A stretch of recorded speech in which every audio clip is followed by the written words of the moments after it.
Welcome back to the deep dive. Just so you know, this deep dive is based on a clinician-written article from Mentalyc, and we've brought it to life in audio with a little help from AI. It's made specifically for licensed mental health professionals, who prefer to get their clinical knowledge on the go. So let's jump right in. There's this tension we all feel, right? The daily tug of war between being a really compassionate clinician and, well, being a practice manager who has to keep the lights on. If you've ever finished a session and just had that moment of pause, wondering if applying that strict 24-hour cancellation fee was it really ethical or just rigid?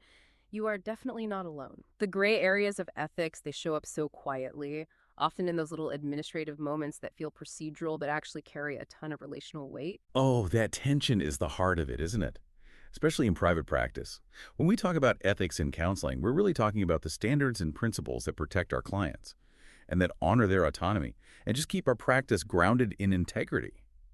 It's so much more than just compliance. The ACA principles, autonomy, beneficence, non-maleficence, justice, fidelity, veracity, they're not just words to memorize for an exam. In the real world, they're often in direct conflict with each other. And that's exactly where it gets so difficult. Like the principle of beneficence, doing good for the client, that can slam right up against justice, which means maintaining fair fee structures for everyone.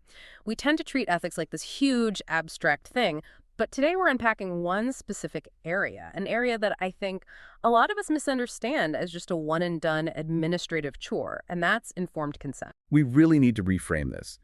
The crucial insight from the sources is this. Informed consent is not the form someone signs at intake. It is an ongoing obligation. It's a living, breathing process throughout the entire therapeutic relationship.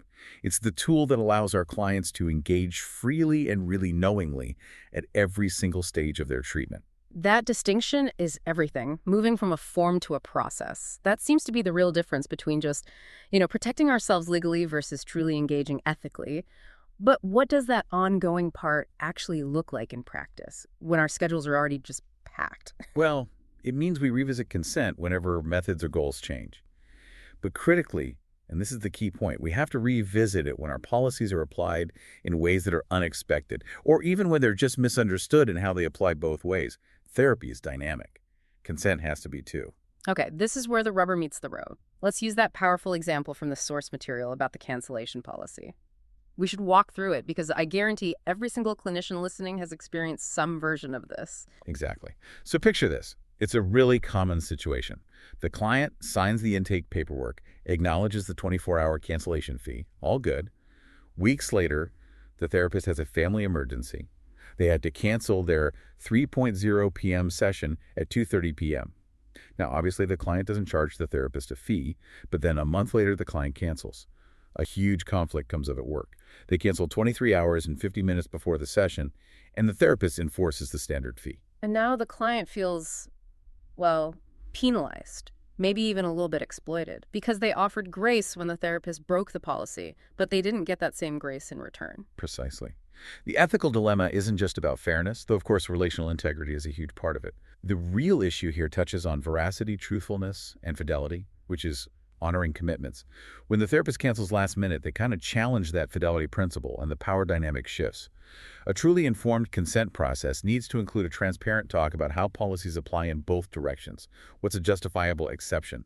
What can clients expect when we have to cancel? So it's not enough to just list the rules. We have to discuss the mechanism for what? Ethical repair, for when the relationship gets strained by applying a policy. Absolutely. And to make it truly ethical, we have to drop the jargon. We have to use accessible language, actively check that they understand, and consider all the cultural, developmental, and cognitive factors when we're talking about complex things like billing or those two-sided cancellation rules. A huge part of this is making sure clients know and feel they can pause or decline or ask questions at any point without any fear of, retribution. That is such a powerful point. Clients feeling empowered, but I can hear people thinking, if we are constantly revisiting consent and then documenting these nuanced discussions about policies, especially in a moment of conflict, that can feel like a really significant administrative burden. It pulls you out of the clinical moment and puts you right back into the documentation grind. It does add complexity, no doubt. But that documentation is absolutely crucial for integrity. When you have that dialogue about the policy up front, you prevent so many future ethical knots. If this topic is hitting home, That tension between being present clinically and dealing with all the documentation, Mentalyc can help. Its AI note taker automatically drafts your notes and treatment plans from sessions, so it can capture the key parts of these policy discussions and make them easy to document. It's fully HIPAA and SOC2 compliant, so it really streamlines that admin load and lets you focus on the client. You can try it at Mentalyc.com. And we can connect that need for ongoing consent directly to one of the most common ethical tripwires there is: financial boundaries. Having clarity on fees, sliding scales, payment expectations. That's not just business, it's ethical practice. It protects the therapeutic relationship from all these weird power imbalances that come from financial ambiguity. I want to zoom in on that fee concession example from the source. We've all been there. The client you've been seeing for months who trusts you asks for a fee reduction. They're going through a tough time, a job loss, an unexpected bill. How do we apply justice, fair practice for all our clients, while also respecting beneficence for the person right in front of us? This is where that idea of compassionate firmness is just indispensable. If we have a standardized, documented policy, maybe it's a limited number of sliding scale slots, or a very specific short-term fee holiday, we can respond ethically. The struggle is always balancing that client's care with the sustainability of our practice. If you deny the reduction without a discussion, it feels punitive.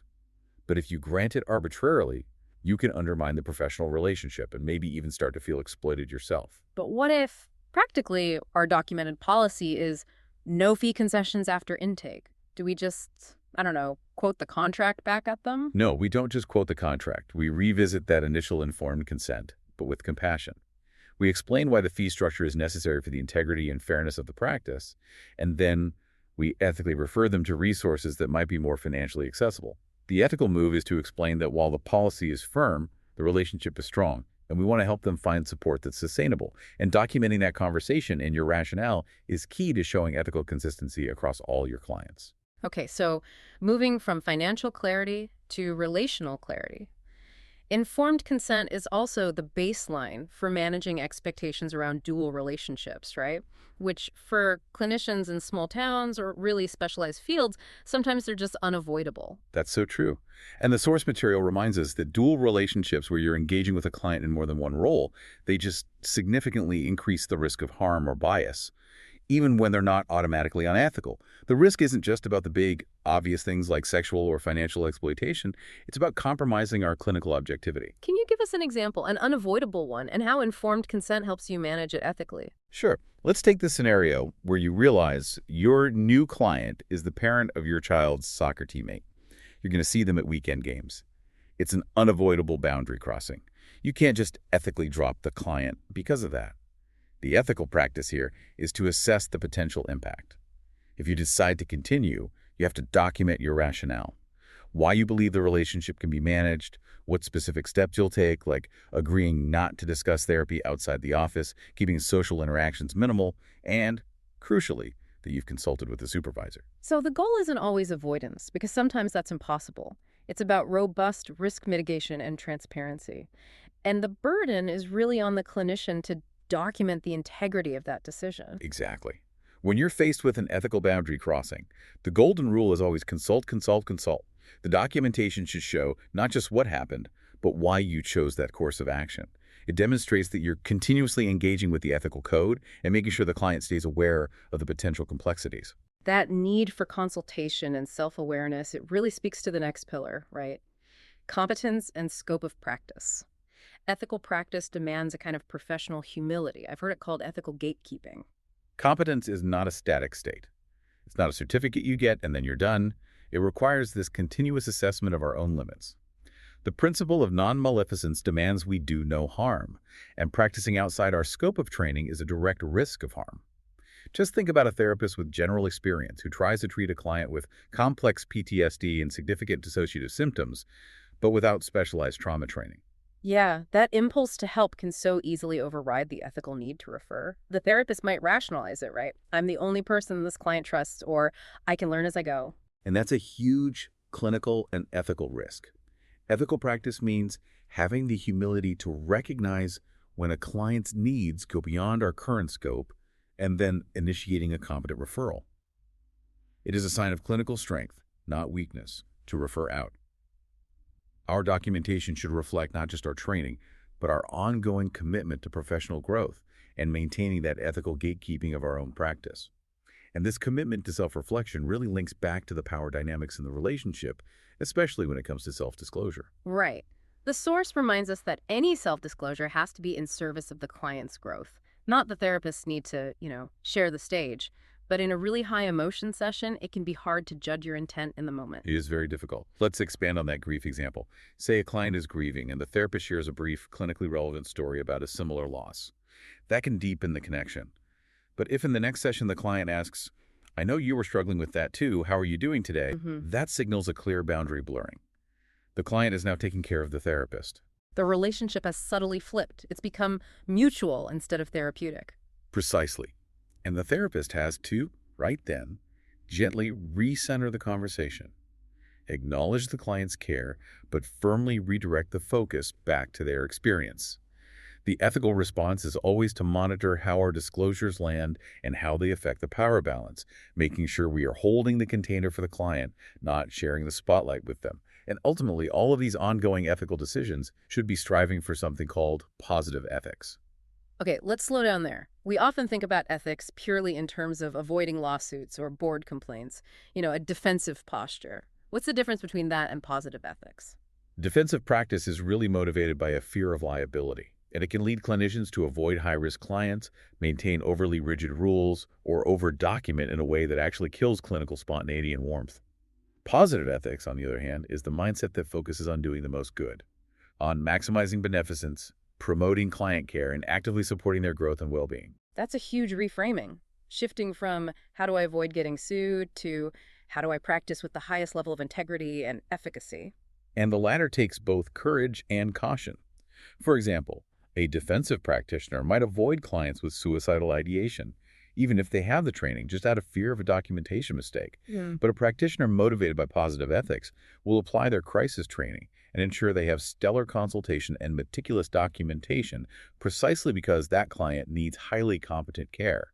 It's about being proactive and integrated, not reactive and fragmented. So the goal is really to weave all these principles, ongoing consent, financial clarity, mitigated dual relationships, self-reflective competence into the very fabric of who we are as clinicians. That really is the final takeaway. Ethical practice isn't a checkbox. It's not an annual training module. It is a way of being in the room, curious, careful, and human. And when dilemmas come up, and they absolutely will, we're called to pause, to seek supervision, and to listen deeply, not just to our clients, but to our own evolving professional sense of integrity. Ethics is an active, continuous engagement. So, if ethical practice requires that kind of continuous presence and reflection, here's a provocative thought for you to chew on this week. What single step can you take to make your most rigid policy, whether it's fees, cancellations, or confidentiality limits, a subject of active, empowering dialogue with your clients instead of just a rule that's enforced? And if maximizing your time for that kind of presence and reflection sounds good, Mentalyc can help streamline the administrative load so you can focus on those deeper commitments. You can check out the Alliance Genie feature, which helps you identify key relational moments in the session to aid that self-reflection, or use the AI treatment planner to align your documentation with your ongoing ethical commitments. Find more information and start a free trial at mentalyc.com.